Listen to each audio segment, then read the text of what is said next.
Thank you very much. Thank you.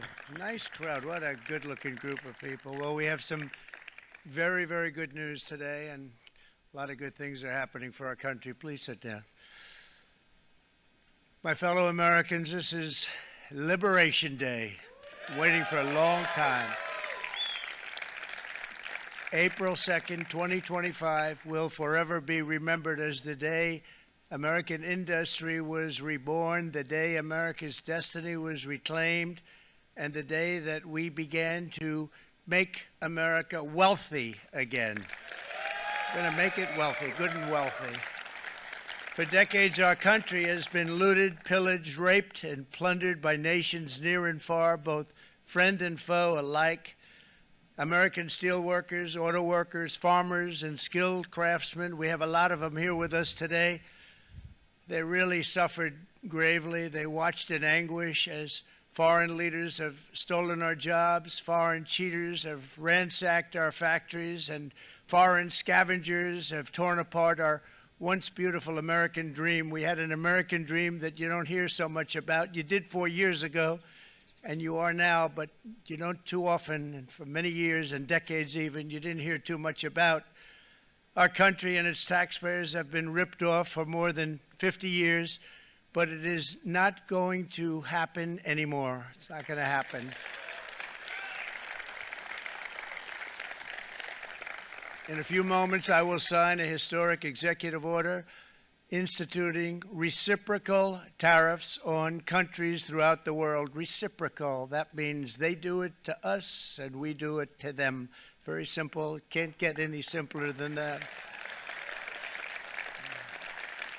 This is one of the most important days, in my opinion, in American history. It's our declaration of economic independence. For years, hardworking American citizens were forced to sit on the sidelines as other nations got rich and powerful, much of it at our expense. But now it's our turn to prosper, and in so doing, use trillions and trillions of dollars to reduce our taxes and pay down our national debt, and it'll all happen very quickly. With today's action, we are finally going to be able to make America great again, greater than ever before.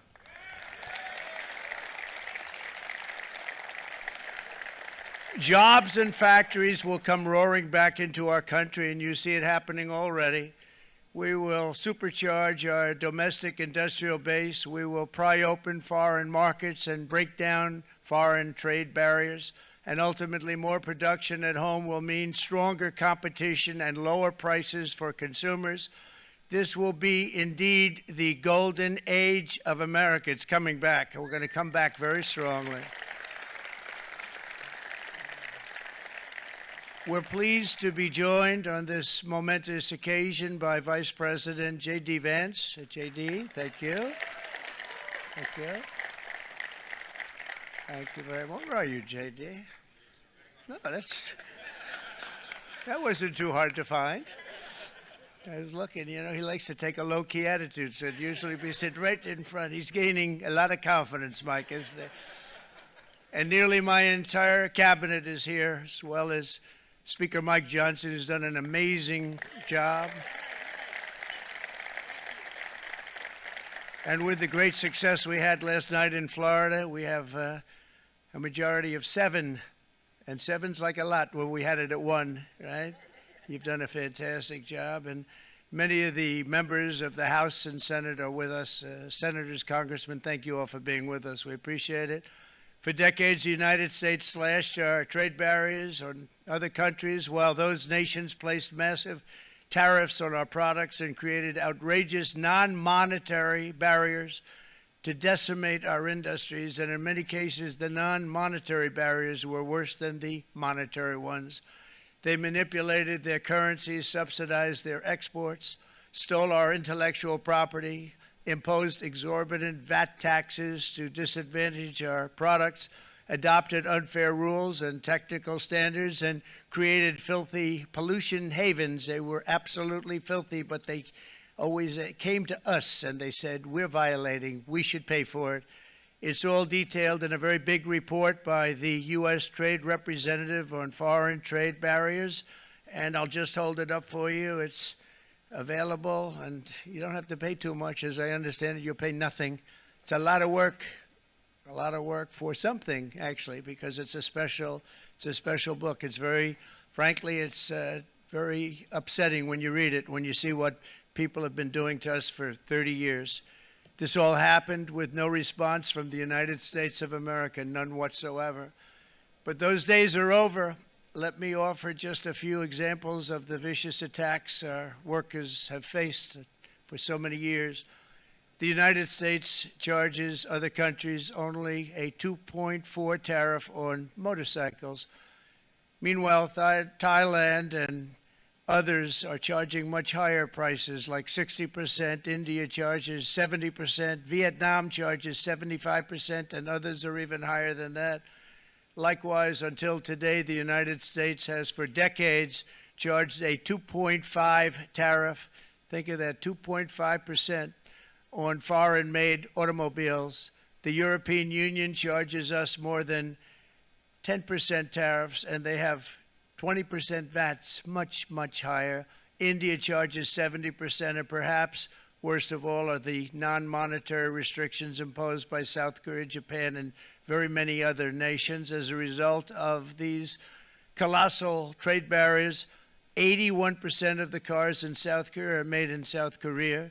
94% of the cars in Japan are made in Japan. Toyota sells 1 million foreign-made automobiles into the United States, and General Motors sells almost none. Ford sells very little. None of our companies are allowed to go into other countries. And I say that, friend and foe, and in many cases the friend is worse than the foe in terms of trade.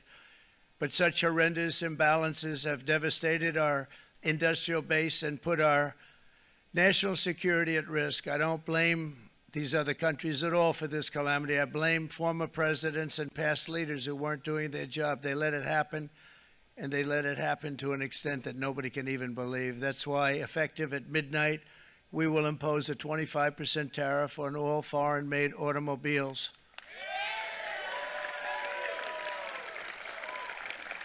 Thank you. Brian, I'd like to have you come up here for a second, okay? I just see him sitting. He's been a fan of ours, and he understands this business a lot better than the economists, a lot better than anybody. Brian, say a few words, please, would you? Thank you, Mr. Thank you. It's a great honor to have you. Thanks. Thank you, Mr. President. I grew up just north of Detroit, Michigan, in Macomb County, known as the home of the Reagan Democrats. My first vote for president was for Ronald Reagan. I thought that was going to be the best president I ever saw in my lifetime until Donald J. Trump came along. I have watched my entire life, I have watched plant after plant after plant in Detroit and in the metro Detroit area close. There are now plants sitting idle. There are now plants that are underutilized, and Donald Trump's policies are going to bring product back into those underutilized plants. There's going to be new investment. There's going to be new plants built. And the UAW members, and I brought 20 of them with me, they're sitting right over here. We support Donald Trump's policies on tariffs 100%. So, Mr. President, we can't thank you enough. And in 6 months or a year, we're going to begin to see the benefits. I can't wait to see what's happening 3 or 4 years down the road. Thank you, Mr. President. Thank you. What a great guy. He got it right from the beginning. He got it before almost anybody else. This group over there, they got it too. And, you know, we won the state of Michigan. We won almost all of them. But we won Michigan by a lot, and I want to just thank you all. The auto workers were fantastic. The Teamsters were fantastic. Everyone was pretty good, I will tell you. Thank you very much. I appreciate it. You're going to be very happy very soon, and you probably see what's happening with all of the, not only car companies, but car companies in particular. See it with all of the ones they're moving, they're announcing day in, day out. You're seeing it.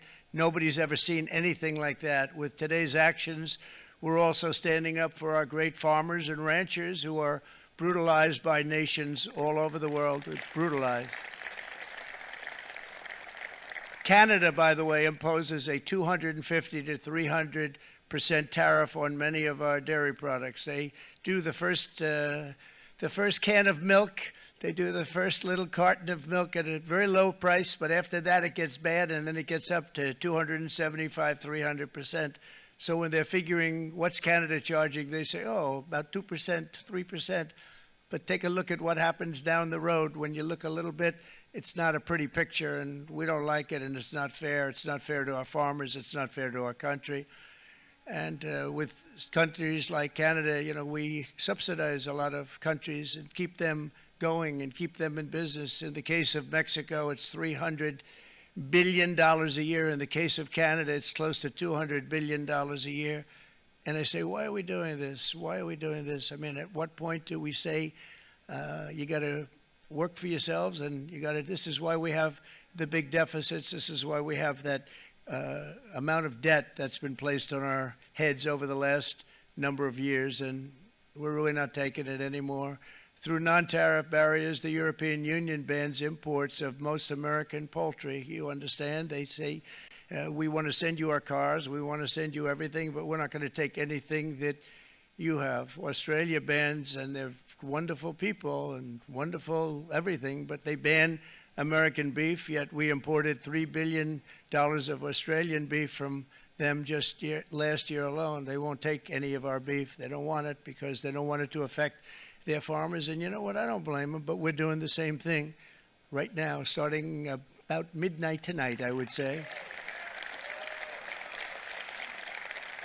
And China charges American rice farmers an overquota, it's called, a tariff rate of 65%. South Korea charges 50%.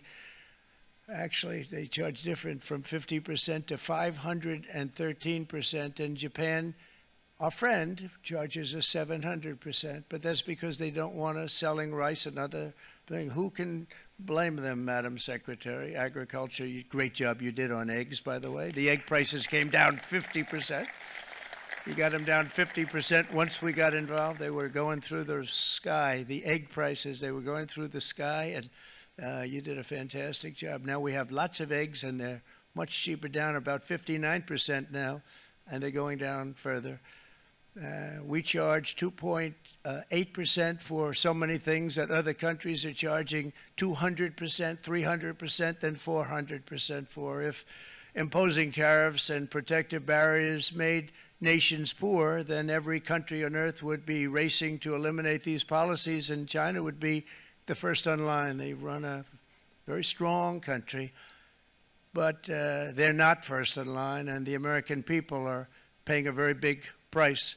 From 1789 to 1913, we were a tariff-backed nation, and the United States was proportionately the wealthiest it has ever been. So wealthy, in fact, that in the 1880s, they established a commission to decide what they were going to do with the vast sums of money they were collecting. We were collecting so much money so fast, we didn't know what to do with it. Isn't that a nice problem to have? What do you think, Marco? Good problem? Marco would love that problem. But we don't have that problem anymore, but we're not going to have it very much longer, I will tell you. But they collected so much money, they actually formed a commission to determine what they were going to do with the money, who they were going to give it to, and how much. Then in 1913, for reasons unknown to mankind, they established the income tax so that citizens, rather than foreign countries, would start paying the money necessary to run our government.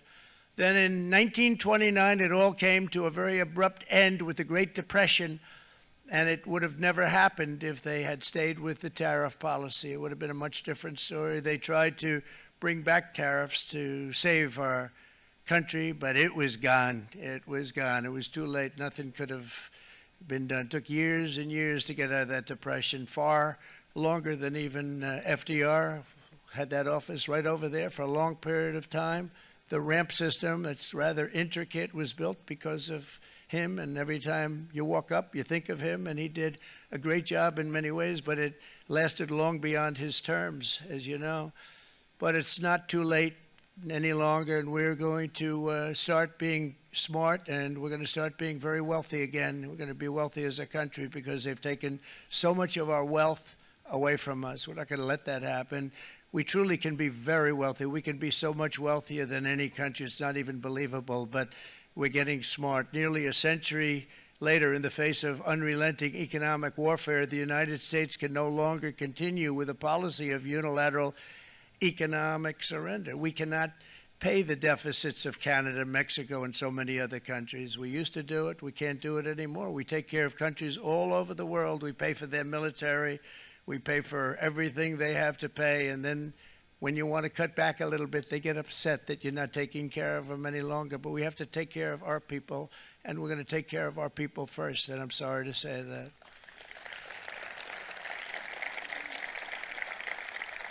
And today we're standing up for the American worker, and we are finally putting America first.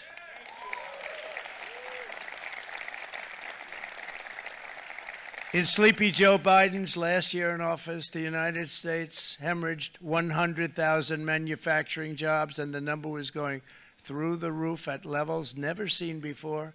And our trade deficit reached a record $1.2 trillion, which is unheard of. Since the beginning of NAFTA, the worst trade deal ever made, it was a horror show. I was able to terminate it. They all said you'd never be able to get it out. We had to get approval from Congress to get it terminated. We had to live with that deal. It was the worst trade deal ever made by far.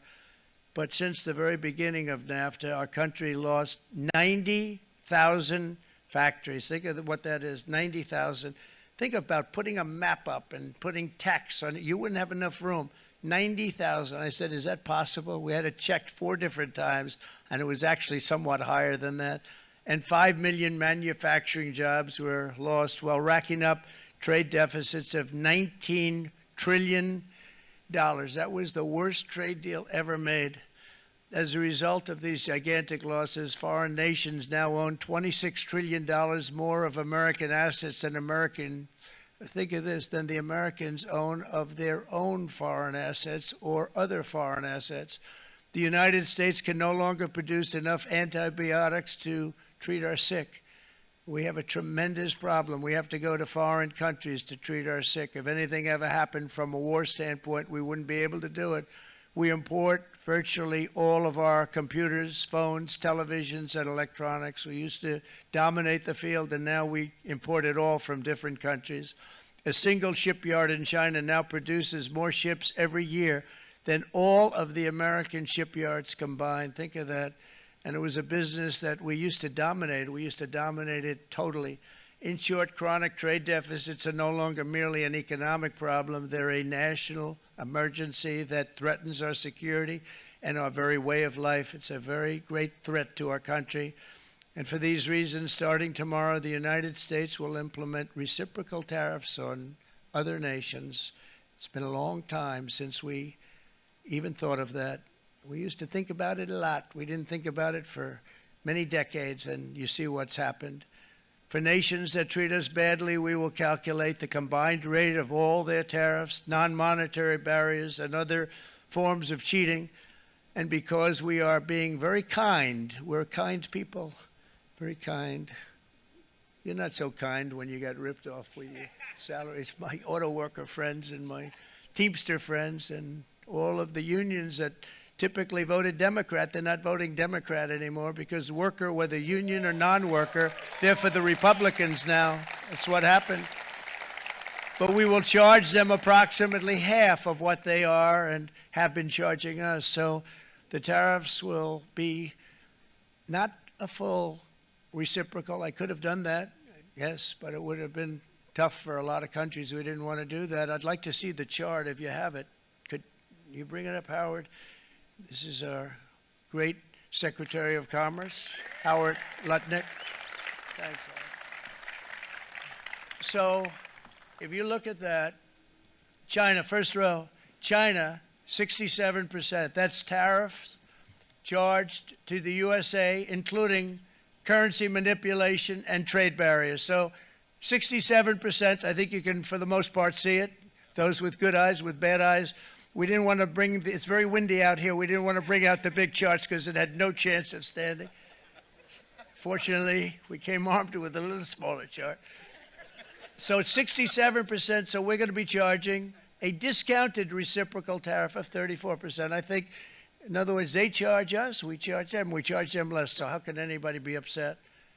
They will be, because we never charge anybody anything. But now we're going to charge.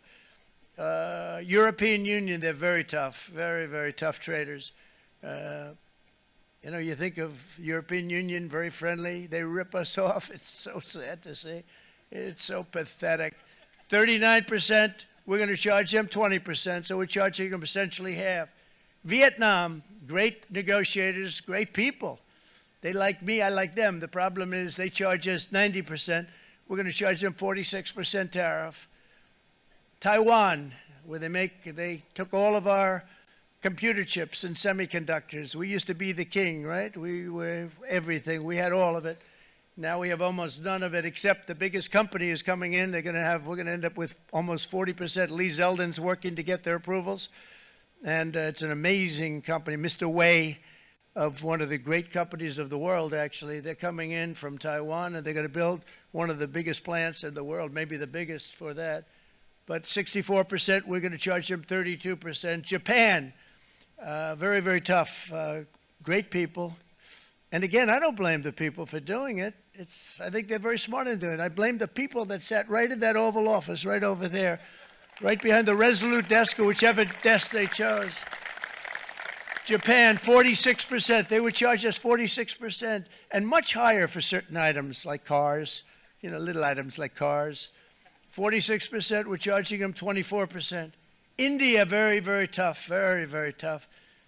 The Prime Minister just left, and he's a great friend of mine, but I said, you're a friend of mine, but you're not treating us right. They charge us 52%. You have to understand, we charge them almost nothing for years and years and decades, and it was only 7 years ago when I came in, we started with China and charged them. We took in hundreds of billions of dollars from China in tariffs, and they understood, honestly. President Xi understood. He said, look, I understand, and the other countries, and they all understand.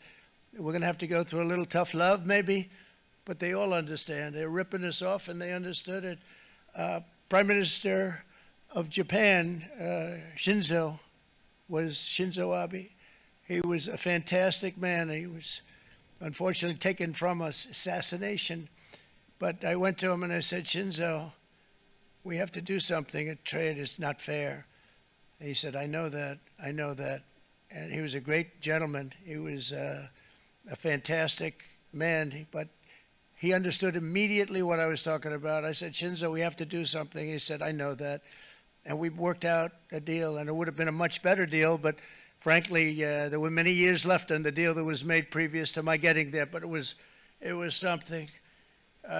If you look at Switzerland, 61% to 31%. Indonesia, Malaysia, Cambodia. Oh, look at Cambodia, 97%. We're going to bring it down to 49. They made a fortune with the United States of America. United Kingdom, 10%, and we'll go 10%. So we'll do the same thing. South Africa, 60%, 30%, and they've got some bad things going on in South Africa. You know, we're paying them billions of dollars, and we cut the funding because a lot of bad things are happening in South Africa. The fake news ought to be looking at it. They don't want to report it. Brazil, 10%, 10%. Bangladesh is 74%. So you see what's going on. Pakistan, 58%. Sri Lanka, 88%. So what we're doing is we're taking not the full, we could take the full 88%. Thanks a lot, Howard. He's doing a very good job. How's he doing, all right? I think you better take it with you. It's not going to last very long. He's going to put it, it's going to follow you down with the wind. I brought a hat just in case it got too windy, but here, would anybody like a hat? I'm not giving it to a cabinet. I'm giving it to the auto workers. Come here.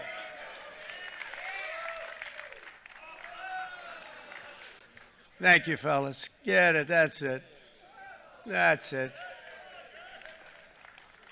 They deserve it more than our cabinet. Our cabinet has plenty of hats. But you see the numbers. The numbers are so disproportionate. They're so unfair. At the same time, we will establish a minimum baseline tariff of 10%. You notice that on the chart.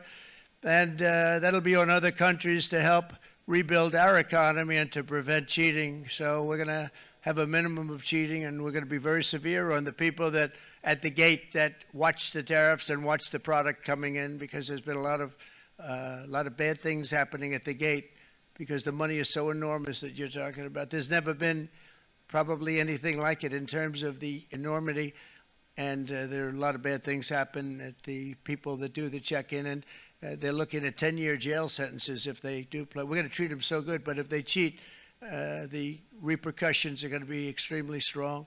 Foreign nations will finally be asked to pay for the privilege of access to our market, the biggest market in the world. We're right now the biggest market in the world. We had a great country 4 years ago in terms of the economics. We were doubling up on China. We were doing so well. Nobody was going to catch us, but so much of it slipped away over the last 4 years under Biden. I campaigned on this policy throughout last year, and today that promise was made, and it was also a promise, as you know, that was kept. Promises made, promises kept. To any company that objects to our common sense reciprocal tariffs, again, reciprocal, back and forth, back and forth. And I call this kind reciprocal. This is not full reciprocal. This is kind reciprocal.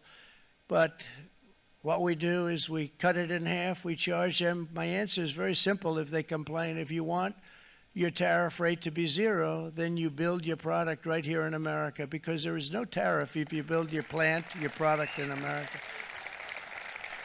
And we've seen companies coming in like we've never seen before. Likewise to all of the foreign presidents, prime ministers, kings, queens, ambassadors, and everyone else who will soon be calling to ask for exemptions from these tariffs. I say, terminate your own tariffs, drop your barriers, don't manipulate your currencies. They manipulate their currencies like nobody can even believe, which is a bad, bad thing and very devastating to us. And start buying tens of billions of dollars of American goods. Tariffs give our country protection against those that would do us economic harm. And many people were looking to do us economic harm. Maybe not so obviously, but they were doing tremendous economic harm. But even more importantly, they will give us growth. These tariffs are going to give us growth like you haven't seen before. And it'll be something very special to watch. I am so looking forward. And Brian, it's going to happen even faster than you said. You know, you might say, but it's already started. It's already started. Work's already begun on plants all around the country. And you see that as before. These are big, rich companies. We have $61 billion started on a big plant going up. It's going to be announced over the next 2 days, and they already started work. Many of these the biggest companies in the world, they've committed to build, build, build. We're going to build, build, build, sir. And they came here to see me, and they wanted to know if they could have a press conference. I do as many as I can. I'm pretty busy trying to stop Russia and Ukraine and the Middle East. We got to stop that. We got to stop the Houthis, which we're making tremendous. They like shooting ships down and out of the water, sinking ships. They get a kick out of it, but they're not getting such a kick out of it now, are they, Mr. Secretary? They're not getting such a kick out of that now. But here are just a short list of some of the companies that have already announced and committed to investment. And this is a company that built its factories and its plants in China. Apple is going to spend $500 billion. They never spent money like that here. They're going to build their plants here. SoftBank, OpenAI, and Oracle, great companies, are investing $500 billion almost immediately. NVIDIA, a hot company, is investing hundreds of billions of dollars. They just announced. TSMC, the biggest, most important company in the world of chips from Taiwan, with no investment from us, is investing $200 billion. And they said the reason was, number one, the election of November 5th, and number two, the tariffs. They don't want to pay the tariffs, and the way they're not paying it is to build their plant here. So we're going to go from almost no percentage. We used to have 100% of the chip market. Now it's all in Taiwan. Almost all of it's in Taiwan, a couple of other countries, but mostly in Taiwan. And think of it, we had 100%. We lost it because of people in that office that didn't do their job. They allowed it to be stolen from us. Johnson & Johnson, great company, $55 billion. Eli Lilly, $27 billion. Meta is investing $500 billion. Wow. DeMac is investing $20 billion. CMA, CGM, $20 billion. And then you have Merck and Clarios, Stellantis, General Motors, GE Aerospace, Honda, Nissan, Hyundai are all putting in billions and billions of dollars, and they're committed 100%. So. And we've never had, and this is after 2.5 months. This is after just a short, this all took place as soon as we came out with what everybody wanted to do. You know, I watched a gentleman today on television. He used to work with Lee Iacocca, a very respected automobile person, and he said, you know, because they're asking people, and they try and get as many negative people as they can, but they can't find them too much. It's pretty hard to find in terms of what we're doing, especially when they see all this investment. They said, so tell me, what do you think of what Trump is doing from the automobile standpoint? He said, I can't believe it.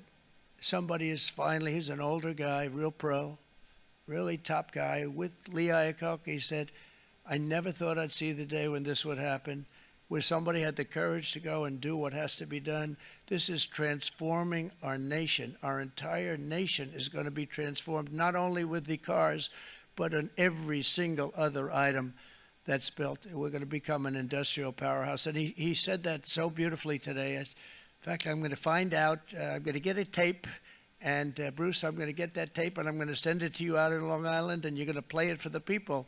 And all your union workers and your non-union workers out there, you got a pretty even split. But we have, so far, it looks like we're going to have about $6 trillion of investments, and you wouldn't do that in years in this country over the last number of years. $6 trillion, and that's going to be much higher by the end of the year. And think of what $6 trillion is. You wouldn't have even a small percentage of that under this other system. We're going to be an entirely different country, and it's going to be fantastic for the workers. It's going to be fantastic for everyone. There will never have been a transformation of a country like the transformation that's already happening in the United States of America. It's an incredible thing to watch, and it's incredible to meet with the top people, people that you read about, very wealthy people, or people that are great managers and executives and presidents of big public companies. And to watch the enthusiasm they have now that they didn't have. They gave up on our country. They went to foreign countries and they built. Companies are pouring into our country at levels never seen before, with jobs and money to follow, and it's really beautiful. In the coming days, there will be complaints from the globalists and the outsourcers and special interests and the fake news. Always, fake news will always complain. But never forget, every prediction our opponents made about trade for the last 30 years has been proven totally wrong. They were wrong about NAFTA. They were wrong about China. They were wrong about the Trans-Pacific Partnership, which would have been a disaster if I didn't terminate it. If I didn't terminate that, United Auto Workers, you would have had no jobs in this country. You would have had no jobs. It was all going to other countries. In my first term, they said tariffs would crash the economy. Instead, we built the greatest economy in the history of the world. And again, I have great respect for President Xi of China, great respect for China, but they were taking tremendous advantage of us, and I commend them for that. I say, hey, if you can get away with it, that's okay. But, you know, they understand exactly what's happening, and they probably, most of them are saying it's about time they did something, but and they're going to fight, and they're going to fight fair. Everyone's going to fight. You know, it's like, I say to the leaders, look, you got to take care of your country, but we have to start taking care of our country now. We can't do what we've been doing for the last 50 years. From the day of my election, the stock market went up in my first term 88%, with NASDAQ going up 155%, more than any president has ever had in any term in office, by far. And I think we're going to blow that away. And maybe the numbers won't show, but I think they're going to show much better than even those numbers. But what you're going to see is you're going to see activity, that empty, dead sites, factories that are falling down. Those factories will be knocked down, and they're going to have brand new factories built in their place. They're not only talking about renovating, they're talking about brand new, the best anywhere in the world, the biggest anywhere in the world. I have a friend who builds car plants, and I said, I want to see the biggest and the best. He said, well, we have to go to Mexico. I said, no, I want to see it in the United States. He said, we're not building them in there. This is a year and a half ago during the campaign. He said, we're not building it. You'd have to go to Mexico. When I was starting to decide to run, and I went to number one in the polls very rapidly, I want to say, like let's say in the first hour, and then shortly thereafter, it looked like I was going to win, and the fake news was saying, "Oh no, don't do this." What they don't know is if I didn't win, they would have really been in trouble, because nobody wants to read them anyway. But I tell you what, when it looked like I was going to win, I announced that I was going to be doing exactly what we're talking about today. Great consistency, actually, because I've been talking about it for 40 years, but because I saw what was happening 40 years ago. If you look at my old speeches when I was young, very handsome, my old speeches, and that people would say I'd be on a television show, I'd be talking about how we were being ripped off by these countries. I mean, nothing changes very much. The only thing that changed were the countries, but nothing really changes. But it's why it's such an honor. It's such an honor to be finally able to do this.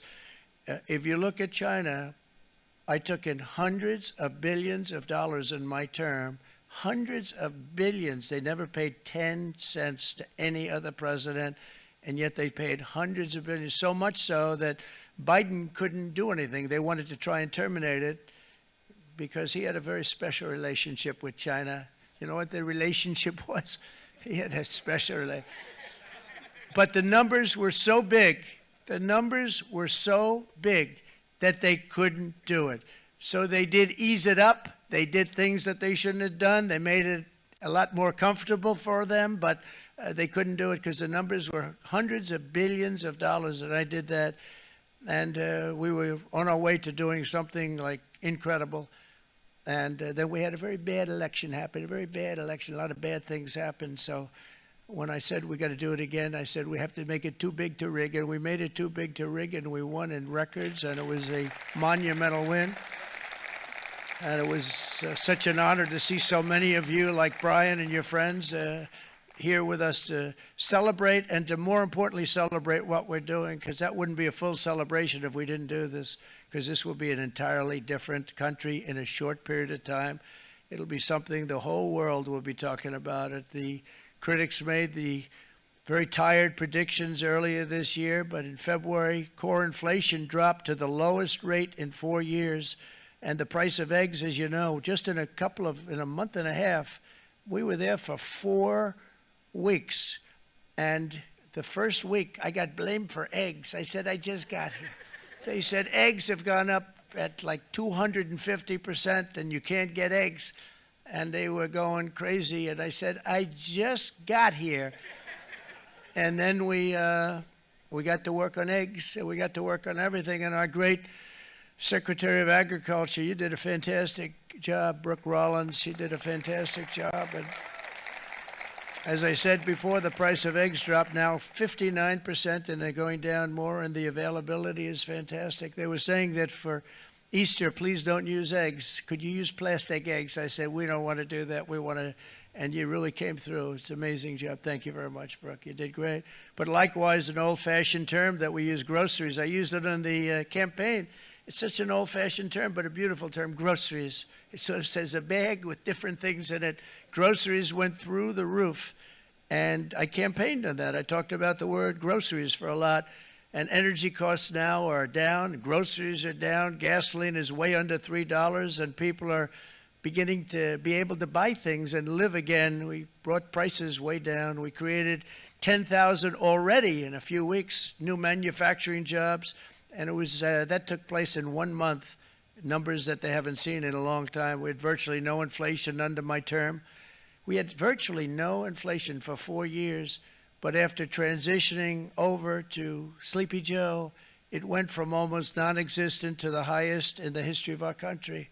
They're the highest inflation in the history of our country, brought up by energy and bad spending and bad policy, and a lot of bad things happened. How about allowing millions and millions and millions of people to pour into our country with open borders, where it's so sad to see even now And I see our great secretary you have done. Stand up, please, Christy. Stand up. Christy Noem and Tom Holman. These people are doing a great job, but gotten them out in records. We have problems with judges that don't want them to go out. They want Tren de Aragua, and they want MS-13, the most vicious gangs ever. Nobody's ever seen anything like it. Absolute killer gangs. They kill people. They don't even think about it. And we put them out, and we have judges now, radical left judges that they don't want them to go out. They want them to even be brought back. Let's bring them back. You've done a fantastic job, and please thank everybody. Homeland Security, thank everybody. Appreciate it. And we now have a border that's the best border that we've ever had, even better than it was my first term. My first term we did good, but this one we really specialized in. We've done really well. And we had records then. We had the best, safest border. 4 years ago, we had the best border there ever was. And now we have, you've actually matched it and done even better. And we're going to get it down the right way. And we want people, by the way, to come into our country, but we want to come in through a legal process. We want them to come in legally. We need more people. We need people to run these plants and to help the auto workers and the Teamsters and the non-union people and everybody else. But we need people and the farmers. And we're going to let people come in, but they want to come in. We want them to come in legally. They have to have the capability of loving our country, not people that hate our country. We don't want them in our country. And now we're going to pass the largest tax cuts in American history, and that's where we're relying on Mike and John Thune.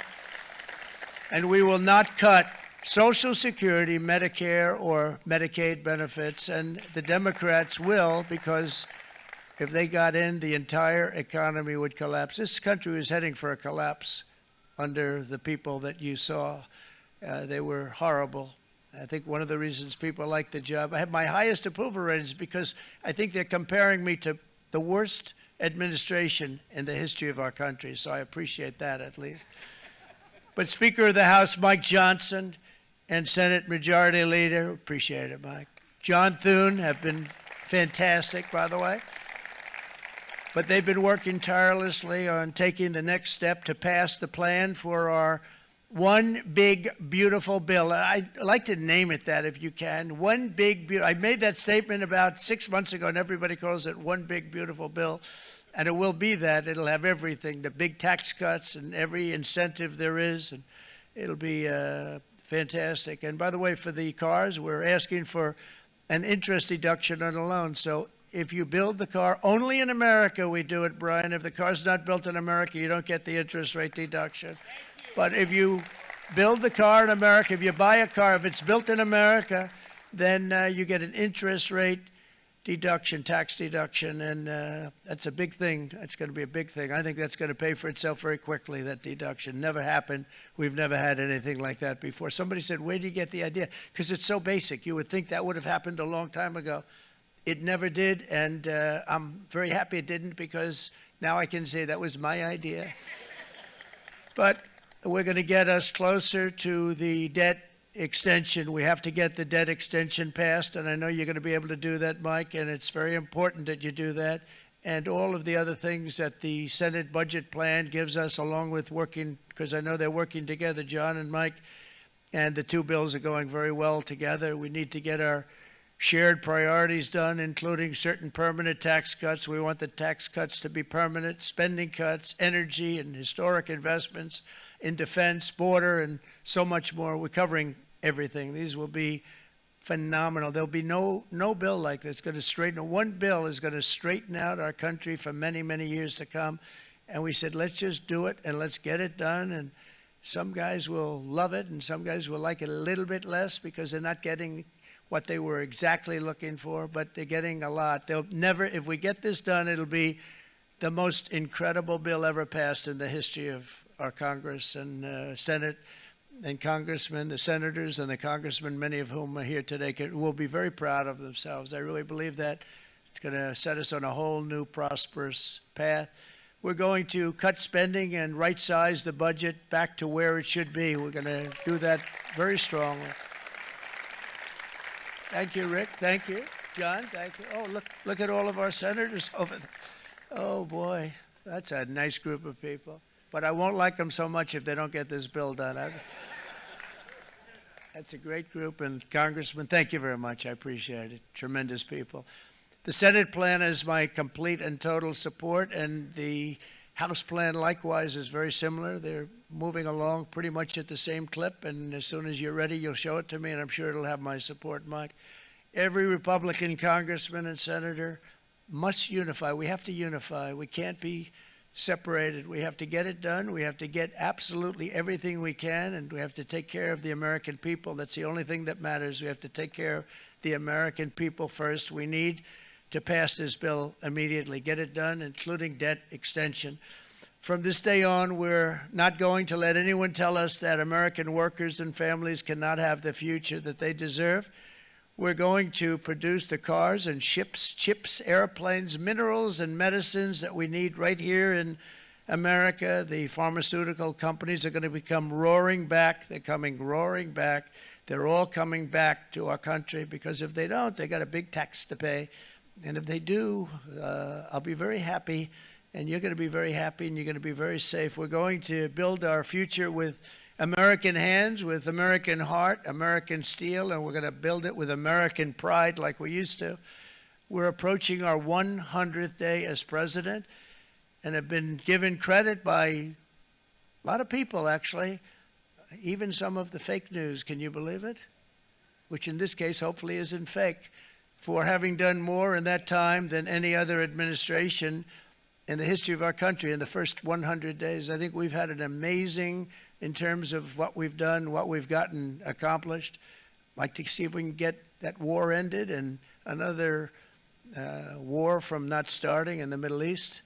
We have to get Russia. They're losing 2,000 on average, 2,500 people today, young people, soldiers, Russian. Think of that.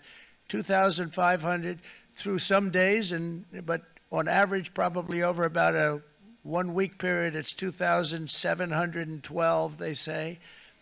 They're losing those soldiers. They're dying.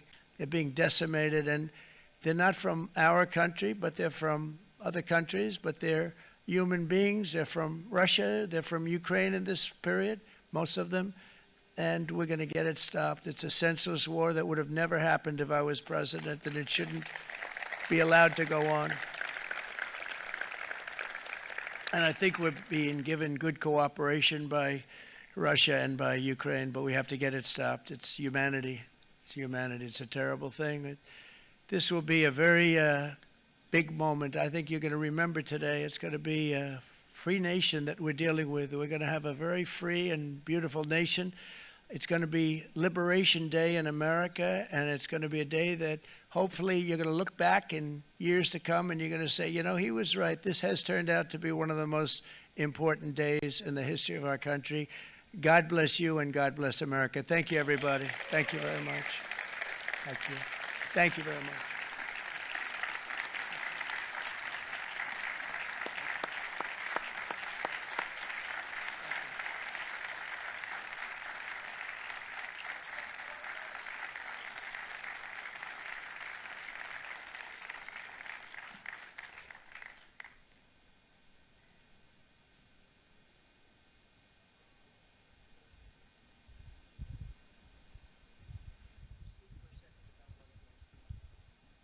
This is Will, everybody. He's going to just give you a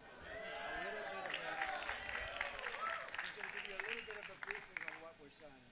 Good afternoon, y'all. We have two documents prepared for the president's signature today. One closes what's referred to as the de minimis loophole with respect to imports from the People's Republic of China. The other is the big one, is the reciprocal tariff executive order that the president just spoke about at length. This is obviously a huge deal, and it's been an honor to be a part of your team getting this ready for you, sir. Thank you very much. Thank you.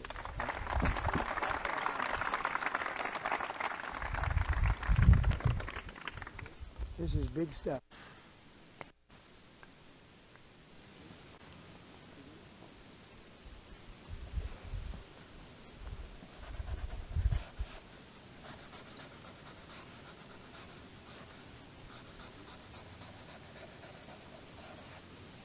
That's a 10. That's a good one. Look.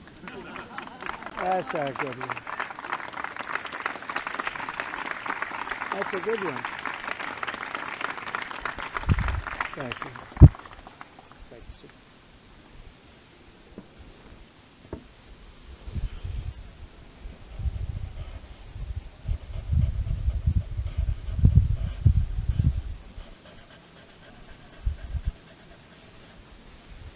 Okay, thank you very much. I'm going to hand out these pens now, if I can.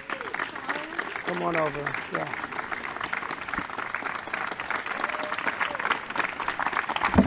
Thank you very much.